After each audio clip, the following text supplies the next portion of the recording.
I worked for a tax attorney for 10 years before I started my firm, and he was a wonderful mentor. The thing he taught me was that I wanted work-life balance because he had none. But a great man. Mm-hmm. But when I went to his funeral, there were a handful of our clients there. Mm-hmm.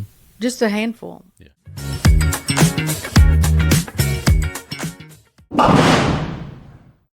Hey team, Jim Cripps here with the Charge Forward podcast, coming to you from Hit Lab Studios here in Nashville, Tennessee.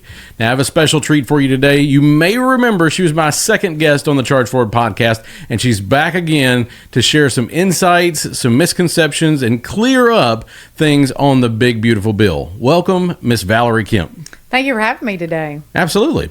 Now, Valerie, we've been working together for a while, and your firm runs way different than it used to. Oh my gosh. It is so much more just calm. There's just a calmness in our firm. We made some hard changes, some things that I never thought we would do, things that we never thought were possible. And it's given me and my entire team work-life balance, and a better work environment. We work better as a team together, and I don't feel like we're putting out fires quite as often as we were. So thank you so much for everything that you did to help that be a reality. Well, no, it's fun. Selfishly, I love working with you because there's so many people out there that say they want to change or say they want to improve their business, and so few people actually want to go through the hard work in order to do that.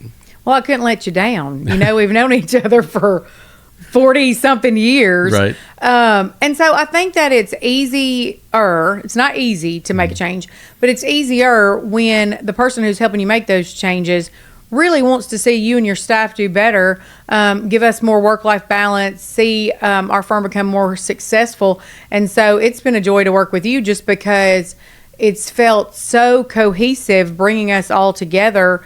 And I would say if you surveyed our entire team, everyone enjoys their job and their clients and their life more now than they did a couple of years ago when we started working through this.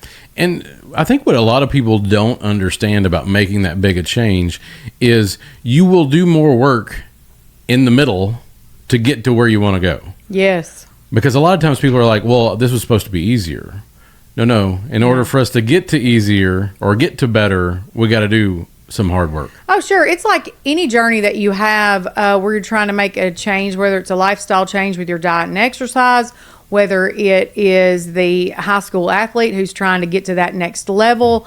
Change ain't easy. That's right. You know, that is the pure, honest fact there. But it's so rewarding when you get through that. So yeah, at first when we started working together, I was like, oh my Lord, I'm going to die, because I had a big workload to start with, and I had a lot of stress in my life.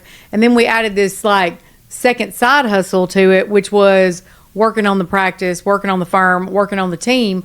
And so it was difficult. And I think it was also difficult for my team at times.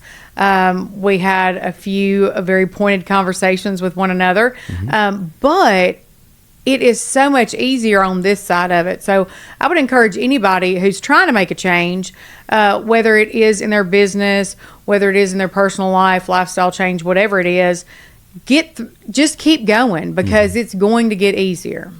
Yeah, and somebody out there right now, because one of the things that you said, people say all the time, and it's almost white noise because it gets said so much, but it really is what a lot of people are trying to figure out, and it's that work-life balance and how to get more of that. And as a business owner,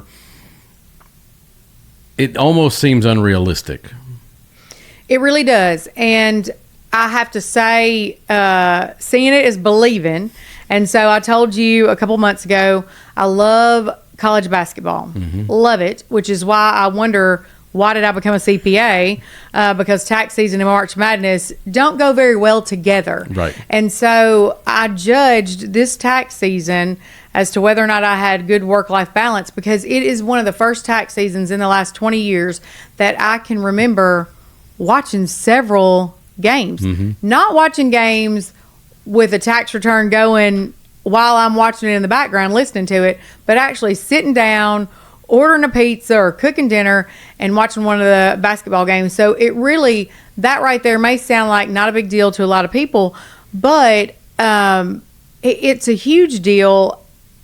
And I know that there are people out there who want to go to their children's basketball games. They don't want to be stuck at the office. They want to go on vacation. They want to be with their aging parents before the time is too late. And so that was another big driver of mine. My mother and grandmother, they're both getting older. And so we know that is a finite period of time that we're going to be on this planet. And so I didn't want to just sit in front of my desk doing tax returns for clients that I love, and I love what I do, but I didn't want to sit there day in and day out with nothing else to feed my soul. And so it's been just wonderful working with you. And it is possible. I know we see all kinds of little diatribes and see things on Instagram and TikTok and all the social medias about work-life balance, but for a self-employed individual, it seems unattainable. And so I would encourage everyone to, if they are an entrepreneur, if they are self-employed, to make that be a priority. Because, when you start a business, get that head down, work, make money, pay your bills, grow your team. Numbers need to grow every year, year after year. And I still am that type A, man. I want to go until I hit the goal line. But if you start learning how to do that early on, you are not going to be as overwhelmed as I was a couple of years ago, where I just wanted to throw my hands up and say, forget it. Let me go post out, find another job elsewhere, sell the firm off if I can, or just close the door. Because it was to that point where it was just taking too much of my life from me. Yeah. Well, and I that's the way I've almost always looked at money, is there's a certain amount of life that I'm willing to trade for a certain amount of money. And that's also why I probably make different buying decisions than some people might think. Right. Because I don't want to trade that much life for that thing. And, when you're building a business, in order to get where you're trying to go, or that vision, there will be times where you've just got to put your head down and just push through. Exactly. And basically eat, sleep, and breathe the business. And one of the misconceptions that I think a lot of times people run into is they say something like, well, how do I find people that care as much as I do? And you don't. Because if you do, that is one of the most rare things on the planet. Now, I do have a client right now that has one of those. And I said, you do whatever you got to do to keep them, because it is so hard to find that, that if you go looking for it, it's like trying to find a needle in a needle stack, but it's one particular needle. It's almost impossible. Right. But you can, in a lot of situations, you can get your business running to the point where you have a little more life that goes along with your business. Oh, exactly. I have seen that, and it just feels good to every day not feel such a heavy weight. Now, obviously, like you just said, there are going to be times where head down, get it done. Tax season. The tax season is one of those. It's not ever going to be easy, but it's always going to feel real good when it's done. That's right. And I think what you're saying too about you have to decide money and your time because those are trade-offs there. But it is possible to have work-life balance and be successful in your career. And you have to realize at some point you become unproductive. So if all you ever do is eat, sleep, and breathe, whatever it is that occupation is, at some point your brain needs to be fed something else, because you can't pour from an empty cup. I worked for a tax attorney for 10 years before I started my firm, and he was a wonderful mentor. He taught me so much about the tax code, so much about business. But another thing he taught me was that I wanted work-life balance because he had none. Yeah. He worked from before sunup to after sundown. He loved to work on Christmas Eve and Christmas Day. I would have to, at 5 o'clock on Christmas Eve, say, sir, my family's Christmas started like an hour ago. Could I please go home? I know it's year end and we have a lot to do, but I kind of want to spend Christmas with my family. So he's like Ebenezer Scrooge, I guess, a little bit in that regard. That's exactly what I had in my head. Yeah. But a great man. But when I went to his funeral, there were a handful of our clients there. Just a handful. Yeah. And of the hundreds of people that he had taken time away from his family, he liked to do photography, things like that, from his passions, his hobbies, he didn't really have any of those anymore. He didn't really have relationships with his family. And I sat there at that funeral and I made a mental note, you're not going to let this happen to you. Yeah.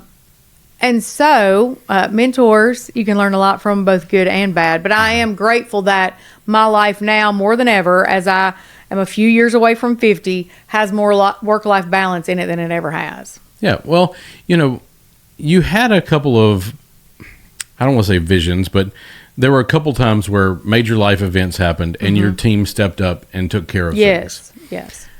And then you made some pretty powerful moves, some scary moves, to kind of remove some of the stress from your business. That was not just stressing you, but was stressing your team every single week. Yes. And right now, out there somewhere, there's a CPA that has a death grip on payroll. Yeah. Or something else. Yes. That is ruining the quality of their business and the quality of their life because they just don't think they can give that thing up. Right. And so what advice do you give to somebody that, whether it's payroll or whatever it is, that they've just got this thing that they've got a death grip on and it's really what's holding them back? I think they need to look at the pros and cons of it, because together we looked at what money was this making? Was this a profitable line of services that we were offering? What the impact to my team was, and what the impact to the culture of the office was. And so basically, this payroll, which I will say there's lots of third-party payroll providers out there that do an excellent job.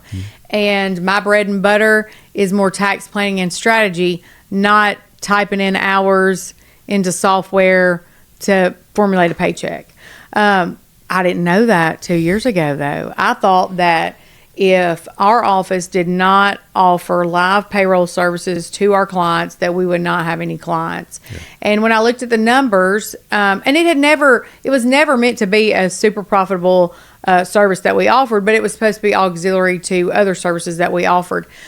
When I talked to my team about that, when we looked at, was it really profitable? When I looked at the hours spent versus the income versus the processing fees, I realized, man, it wasn't that it was break even. It was like losing money, and it was making my staff crazy. And so every Friday when paychecks went out to clients, it was like, everybody hold your breath to see what shoe falls, what is going to happen today. And so our office decided that we would sell off our payroll services and find another provider for our clients to use. And it's been great. And, people don't like change. So we had some clients that did not like that. We were able to smooth things over with them and tell them why we were doing this, and that it was going to be better for all of us in the long run, because what it did is allow us to focus on what is going to save them money. That's right. Not just the compliance piece that lots of companies can offer, because there are so many third-party payroll processors out there, but to help us have more time to do the things that were going to serve them better. And so I don't know that I would have ever been able to let go of that if you hadn't have listened to my team and then told me, look, this is a problem. Your team feels like it's constant turmoil, trying to get the hours, trying to figure out, just all the things with it. And so I'm really grateful that we did that, because having offboarded the payroll service at the first part of this year, my staff, it's so much more peaceful in the office. It is. And, when we started talking about what you were passionate about doing, the things in your business that you really liked, and at the same time, what the marketplace is really looking for is not somebody to just file taxes. It is, and these two things were aligned, but businesses need somebody that is creative and open-minded and is willing to look at all the things in the tax code and services that are out there and all types of things in order to minimize their taxable liability. That's true. Now, I want to say creative within the letter of the law. Absolutely. Right? Yeah, because some people get real creative, But yeah, I feel like that my team and I do a really good job of helping people look at their financial picture periodically during the year to see what are the tax codes that they can take advantage of. And then also we know since 2020, we've had a lot of tax legislation, a lot of things that have impacted businesses, and we've had to hurry and learn about those things. Most recently, the One Big Beautiful Bill, as it's being called, HR 1, passed. And so that has a lot in it that impacts a wide variety of industries, a wide variety of our clients. And so I feel much better about my team and I being able to learn about that bill, see how it affects our clients, see what clients can take advantage of which pieces of it, than just help them generate a payroll check. Yeah. Well, the other thing too is if we backed up 2 years ago, everything ran through you. Oh yeah. Everything. Mm-hmm. And then I love that you're still doing your Monday meetings where somebody's taking a topic and teaching the rest of the team. How has that been transformative for you, the culture in your group? Well, I think that it's helped in a variety of ways. Number one, it has transferred a lot of knowledge throughout our team. It's also helped me because I've learned things from these trainings. And we've done trainings not just on tax legislation, but how to be more efficient answering emails, how to have better phone etiquette. So a wide variety of topics we've been able to cover. And so it's helped us all have more knowledge. It's helped empower my team where they really feel some ownership in that meeting, and they take pride in that. We started out just doing where they would just hand out like a handout.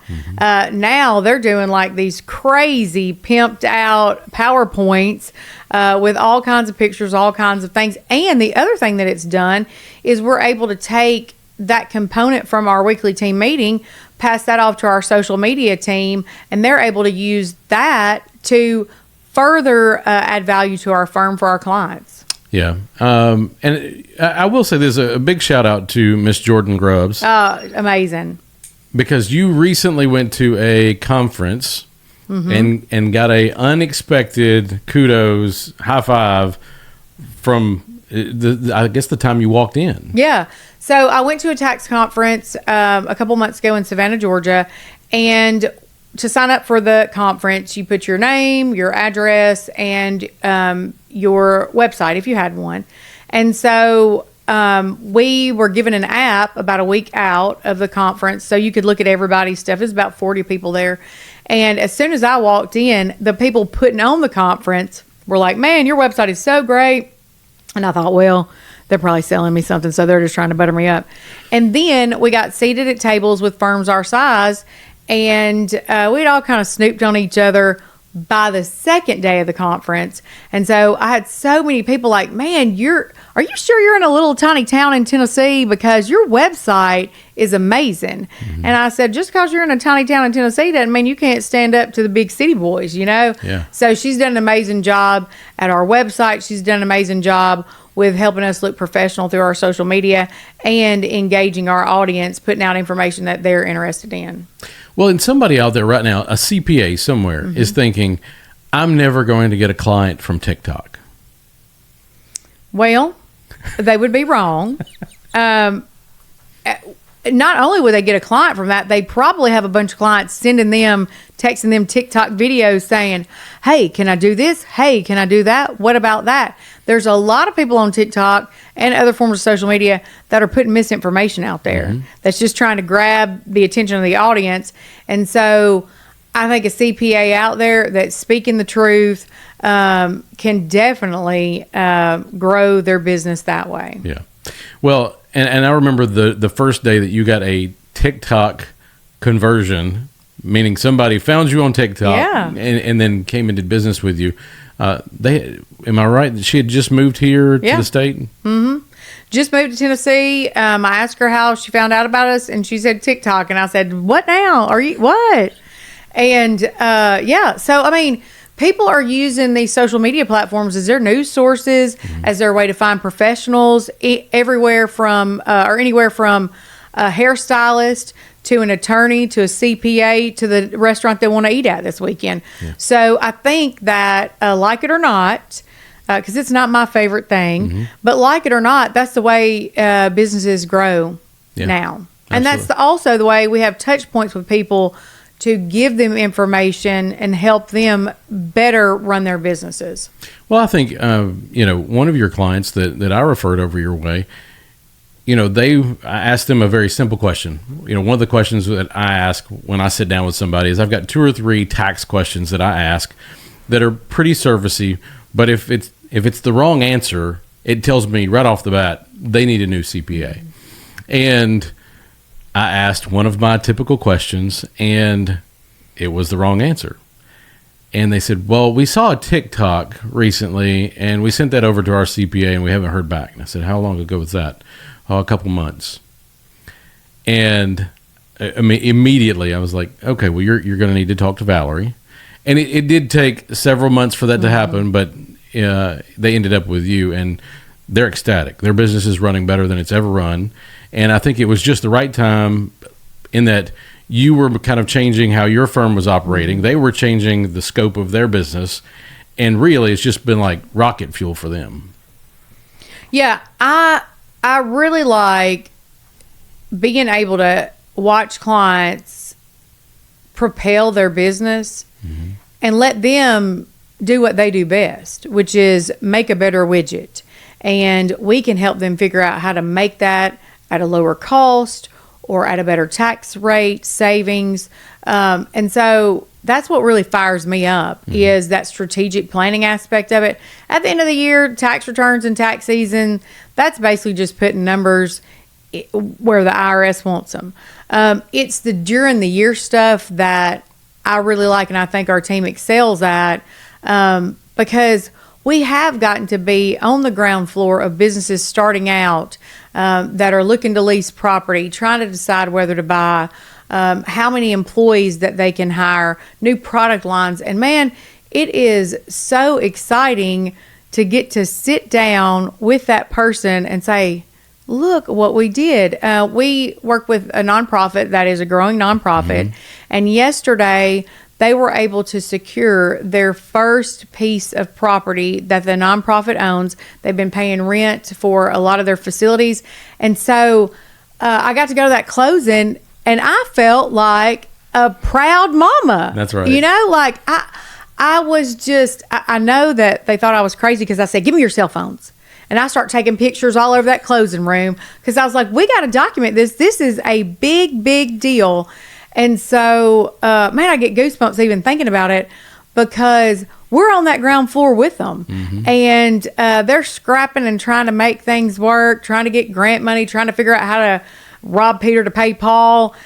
And now they bought their own facility. And so it's so rewarding. Well, I think it's totally fine for us to give them a shout out. So yeah.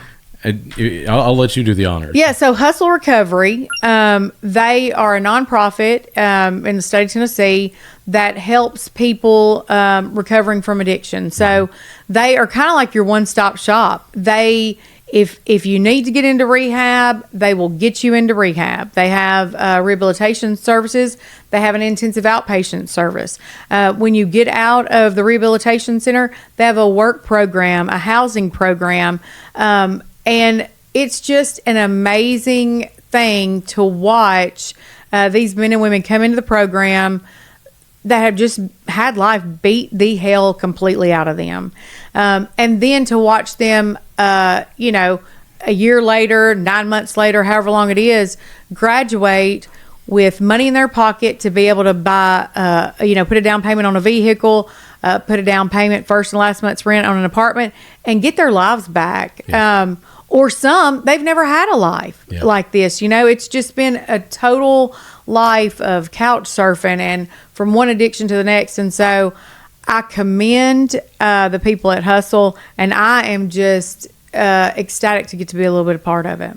Well, I think it's one of those things where I think the reason why they didn't immediately go, oh, I've got to get my phone out to take a picture of this closing, but you did.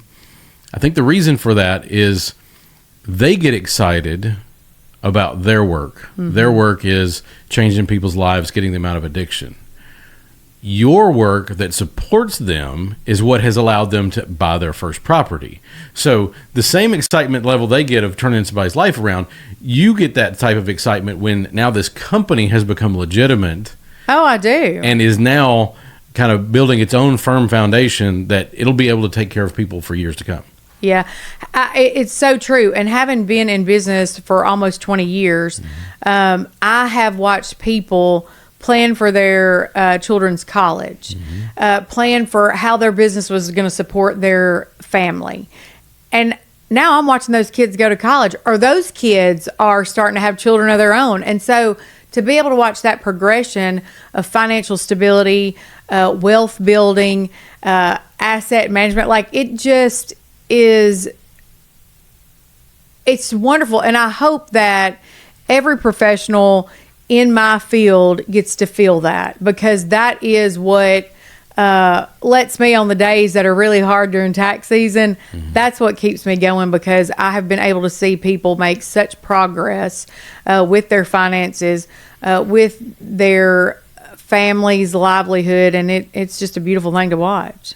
So we haven't talked about this one, but I have often wondered, when you talk about Mr. Tom Harris, I have often wondered if he worked until he was in the ground, because, so you said it earlier, that he would work day and night, year round, on these people's tax returns, wouldn't turn anybody away. He wanted to do every single one of them he could do. And then very few of those clients came to his funeral. I often wonder if the reason he didn't stop was because that's how he felt connected to people. It could be. It very well could be, because I do think that there is a big connection between me and my clients. I mean, they become like family and dear friends, because if you're doing their taxes and you're keeping up with their businesses, you know everything about them, because people will tell you all kinds of stuff to see if it's a tax deduction. And year after year, you're helping them plan and watching them grow.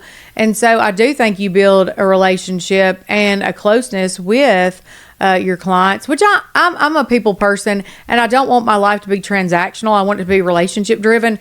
So I really enjoy that aspect of my business, and I've really never thought about that, but hearing you say that could very well be why he did that. Well, classically, the reason that people struggle in retirement is because, let's just say I work in a business and I have 20 people in my office. Well, I'm around 20 people all day, every day, 5 days a week.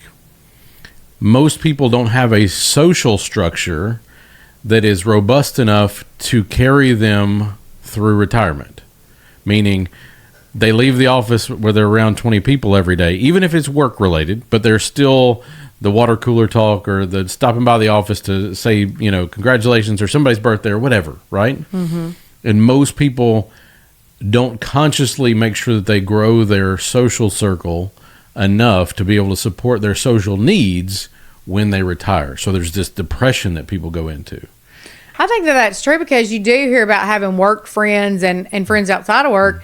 And so if you don't have that social circle built up or other things to take the place of work, I can imagine that it's a very difficult progression into retirement. I know that my parents, as you know, owned a small chain of grocery stores, and they were fortunate enough to be able to sell those off, retain ownership of the property.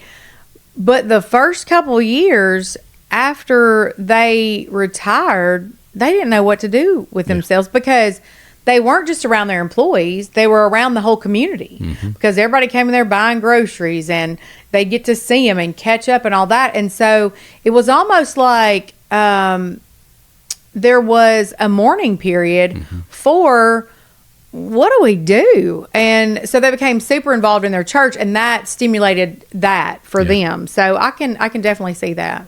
Well, we were talking about one just yesterday because I did not know, and thinking back on it, it should have connected for me, but I did not know that your dad hired Jason Apple. That's true. Yes, he did. Mm-hmm. And he's still there today. Mm-hmm. He's the store manager at the Pleasant View location. Right. And he's crushing it. I mean, I actually met the owner, and I'm drawing a blank on her name. Sherry Means. I met her the other day, and she was an absolute joy, but you could tell she was excited about what Apple is doing there in that store, and, she let him run his show. Oh, yeah. They have empowered him, and by empowering him, he has run away with that grocery store. So, my parents sold that store to S&C Foods, and my father would be so proud of that grocery store. Sometimes when you go into a business that you used to work at or your family was affiliated with or you used to own, there's that, they should do it this way. Mm-hmm. We know a better way to do it. Man, when I go in there, I'd love to find something to criticize because it makes me feel like the Kemp family wasn't on point because they have made it just this fantastic grocery store in Pleasant View, Tennessee. So if you're anywhere near Pleasant View, HG Hills in Pleasant View, Sherry Means, Jason Apple, and their team have done an amazing job. They had a seafood extravaganza the weekend of 4th of July. I may have been their best customer that day. I don't know, but I bought so much seafood, and it was just amazing to have that fresh, flown-in seafood right in the middle of good old Pleasant View, Tennessee, located in between Nashville and Clarksville, and they're just doing an amazing job. Yeah, they are. Well, and I think the reason that conversation came up was because of how proud you thought your dad would be of what Jason's doing, going from a part-time stalker. Oh, yeah. Yeah. To now he's running what is probably the flagship of HG Hills. Yeah. Well, I think that when you're able to see somebody at their very beginning, that little beginning there, and see what they have excelled into, and it was not because of anything that my father did, not because of anything that we did. It was because Jason just found his passion and cultivated that and became an expert in his field. Yeah. And so I get great joy and satisfaction out of watching people like that just grow into their own, doing what they are meant to do. And I know without a doubt, having grown up in the grocery business, that he is exactly where he needs to be. Yeah, absolutely. So if you're anywhere near Pleasant View, even if you're not, make a trip over to HG Hill Food Store right there. It's 40. What's the address? Do you know? Highway 49 and Highway 41A. It's at the cross section there. You can't miss it. That's it. But you will absolutely be impressed with that store and just how it's run. The fantastic faces that you'll see when you're there. I'm not going to say everybody, but almost everybody will have a smile on their face, just because they're in a community grocery store serving the community, and it's just great to see. Mm-hmm. All right, Valerie, we've got some big stuff to talk about. Regardless of political affiliations, there's a lot of misconceptions, there's a lot of misunderstandings, there's a lot of questions about the big, beautiful bill, or HR1. Mm-hmm. So, in your experience so far, what do you think is maybe the biggest misconception of what it is or what it isn't?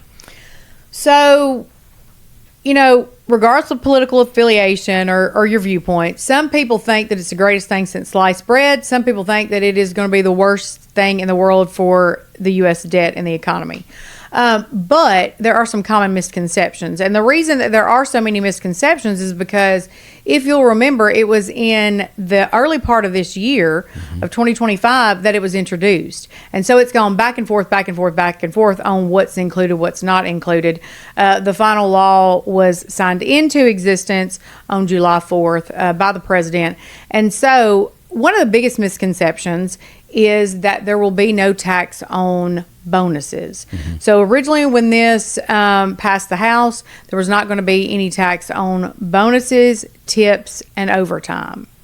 Bonuses were excluded from the final law that was enacted.